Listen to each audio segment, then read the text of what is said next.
I think that that verse shows us that the difference between the rich man and the poor man.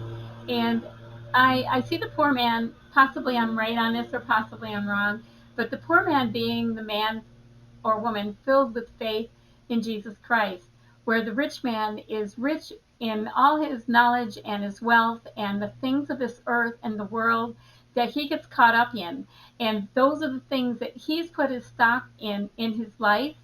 And so that he ends up at the end of his life, he just withers like the flower and the grass, and there's just nothing left to anything that he's done in life. And that he, if he's able to look back after his life, he's filled with regrets for the choices that he's made because they were filled with nothing. And so remember that we asked for wisdom in the other verse, so that the poor man is going to be able to exalt because he had wisdom and knows that he put his whole life into things like wisdom, the intangible things that weren't temporal, where the rich man put his stock in the temporal things that will pass away. Temporal means the things that are only earthly and they don't have any heavenly value. So we're going to move on because I can't explain that verse better than that. That's just the impression it gives to me. I couldn't find it, didn't find it, and there's also a time factor on everything I do. That's why we keep reading the Bible. We can come back to it and get a deeper perspective. So if you have something to share on that verse and you have some wisdom, let me know. Put them in the comments. So um, this is um, trials are what we're talking about mostly. Because as a mom, one thing I can have in my day are trials. And maybe it's just because maybe I put something in the dryer that shouldn't have gone in the dryer. I I hang out, not in the house, not where it gets faded by the sun, but I hang up or drape over something quite a few of my things because I don't want them to shrink. And certain sweaters, if I forget, like that the sweater is in the laundry and stick it in the dryer, it chances are, unless it has a lot of acrylic in it or synthetics, that it will shrink and it will fit of my a self that I was when I was a little girl. So trials produce patience and maturity.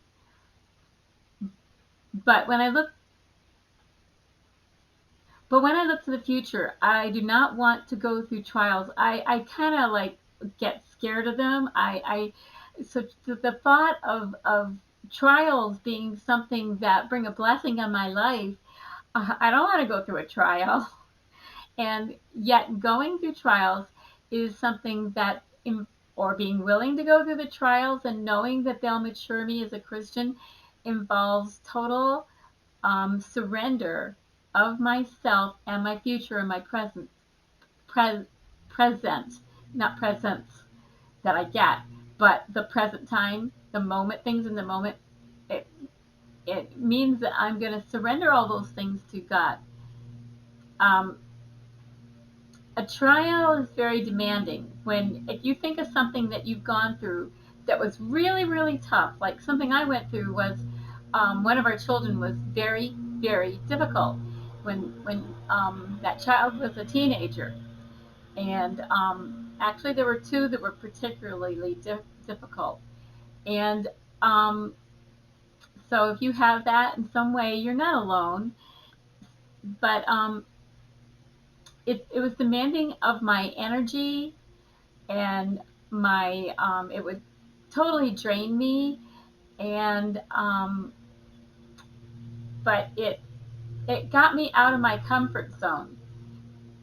I would have rather woken up each day and had everything easy, and the kids all everything cooperating, them cooperating with me and what my husband and I expected of them, which should be expected. And so it got me out of my comfort zone, and it caused me to pray more. It caused me to rely on God more. And isn't that why we have trials? So, so looking at the verses from James 1:12 through 15, in particular, Those are the ones I want to look at. So we're going to take a little break here.